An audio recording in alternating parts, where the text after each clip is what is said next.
Olá, mulher linda, sábia e que edifica o lar. Eu sou Eliane Cristine e estamos fazendo a leitura do livro de Sheila Walsh, A Vida é Dura, mas Deus é Fiel. Essa leitura foi autorizada. Para a aquisição do livro, entre em contato com a editora Thomas Nelson. Leitura 45. Reta final. Finalizamos nesta semana essa leitura antes do Natal. Pai, eu oro pela amiga que me ouve, que ela possa entender que ela faz diferença no teu reino, que ela é preciosa, que ela é importante, relevante, e eu oro para que ela seja reverente de acordo com os princípios da tua palavra. Eu oro para que mulheres sejam fortalecidas e vivam com a esperança no Deus da eternidade. Oro em nome de Jesus. Amém. Quando estamos diante de uma escolha grande ou pequena, podemos nos contentar com uma fé morna e diluída, ou podemos ir atrás de algo autêntico, pois sabemos que uma vida faz diferença, agora e por toda a eternidade. No outono de 1991, eu estava conversando com Sandy Petty e Lenny Harris quando estávamos a caminho do local onde nos apresentaríamos num show noturno. De repente, Sandy deu um pulo e apontou para a janela. Eu vasculhei o horizonte à procura de uma vaca de 3 pernas ou uma cruzada do Billy Graham, mas não, Sandy havia visto um Walmart. Chegamos à conclusão que o entusiasmo de Sandy pela rede era algo muito comum num país em que as pessoas gastaram 32 bilhões de dólares nessas lojas em 1990. Alguns meses mais tarde, ouvi a história de Ruth Glass, uma mulher linda e elegante, esposa do diretor executivo da rede Walmart. Aos 8 anos, Ruth foi levada de bar em bar em Albuquerque, no Novo México, por seus pais alcoólatras. Ela não se sentia amada, nem amável. Aos 15 anos, casou-se com David Glass, na esperança de que o casamento preencheria o vazio em seu coração. O jovem casal enfrentou dificuldades financeiras. Às vezes dormiam no carro, outras vezes numa esteira no chão frio. Mas David era um sonhador e estava determinado a trabalhar para realizar seus sonhos. Juntos conseguiram que David se formasse na faculdade, então um bom emprego seguiu o outro. À medida que ele se tornava cada vez mais bem-sucedido, as inseguranças de Ruth começaram a emergir.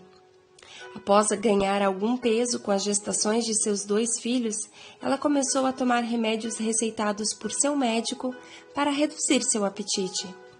Logo precisou de mais remédios. Após algum tempo, estava tomando 32 pílulas por dia. Ruth percebeu que havia perdido o controle. Então decidiu parar de tomá-los, mas o vazio permaneceu.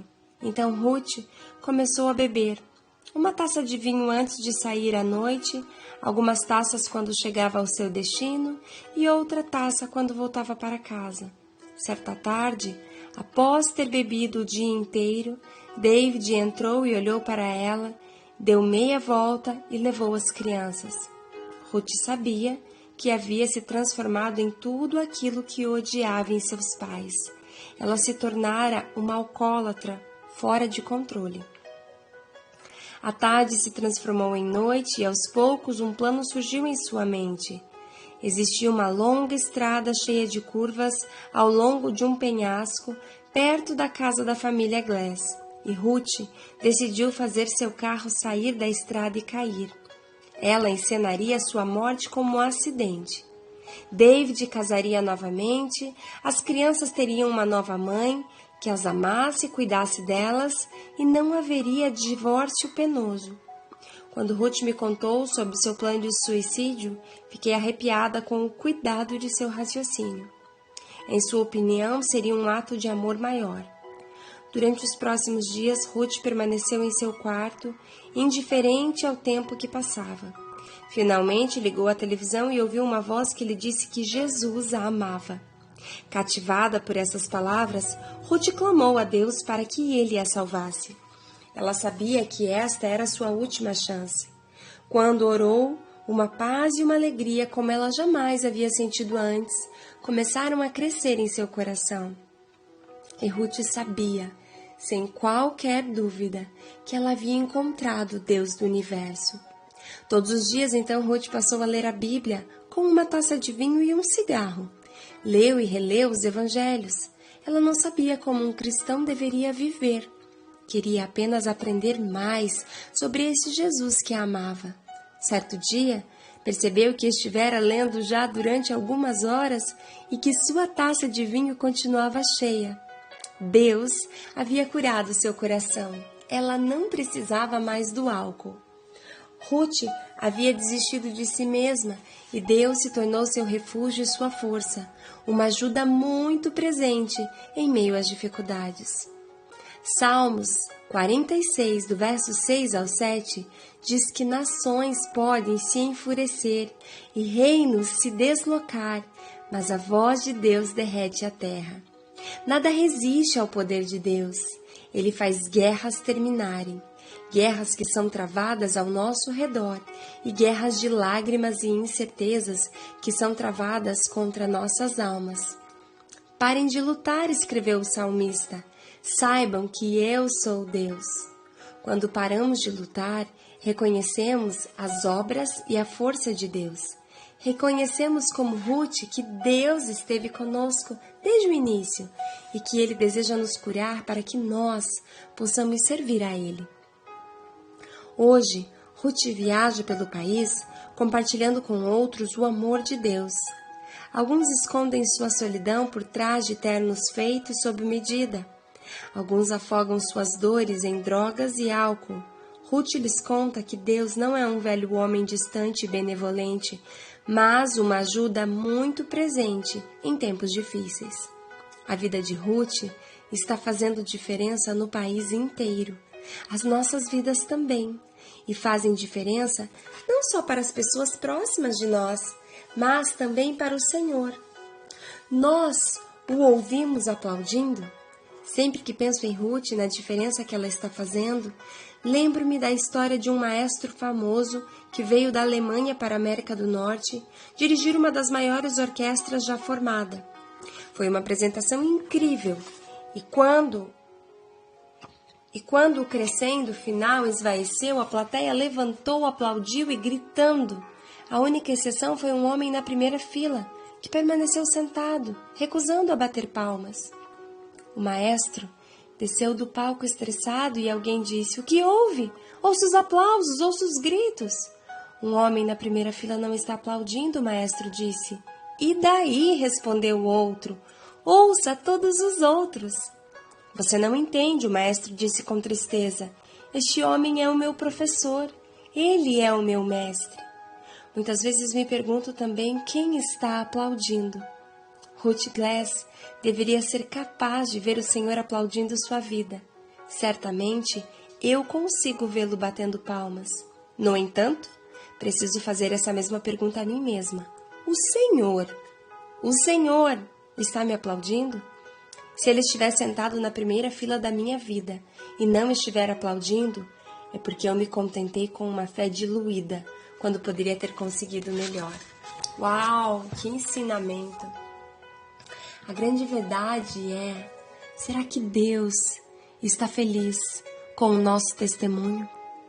Será que Deus se alegra com aquilo que temos feito no nosso dia a dia? Será que Deus se alegra com a nossa adoração, com a nossa oração? Sabe, eu não trago culpa, porque eu acredito que Satanás já faz isso bastante. Mas eu trago um momento de reflexão da parte de Deus. A quem nós queremos agradar? A quem nós queremos reverenciar?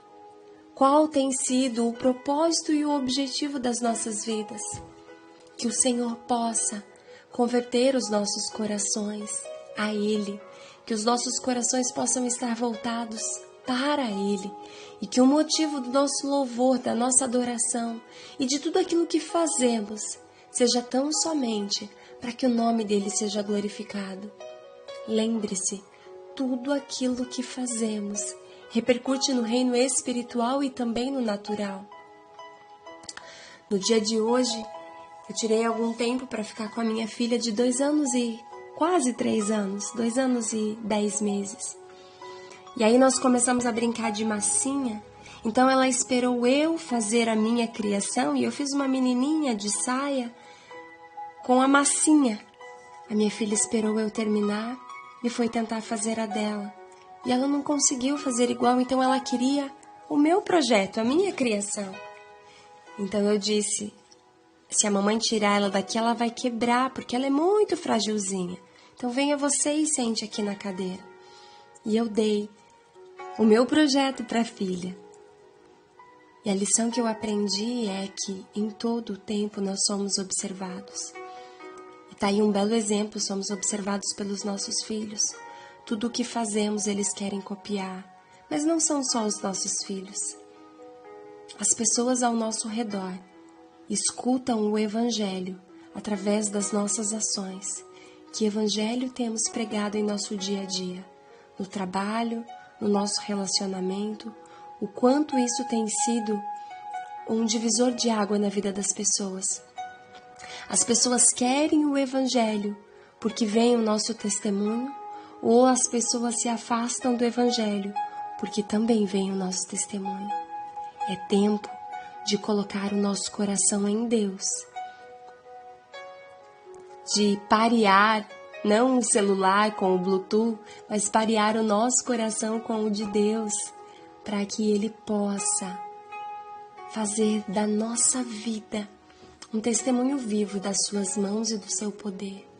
Que possamos proclamar Jesus, o Jesus vivo, o Jesus ressurreto, o Jesus Salvador e o Jesus que nos ama incondicionalmente, a despeito de tudo aquilo que fazemos, mas que possamos corrigir a nossa rota e que possamos ser melhores no dia de hoje.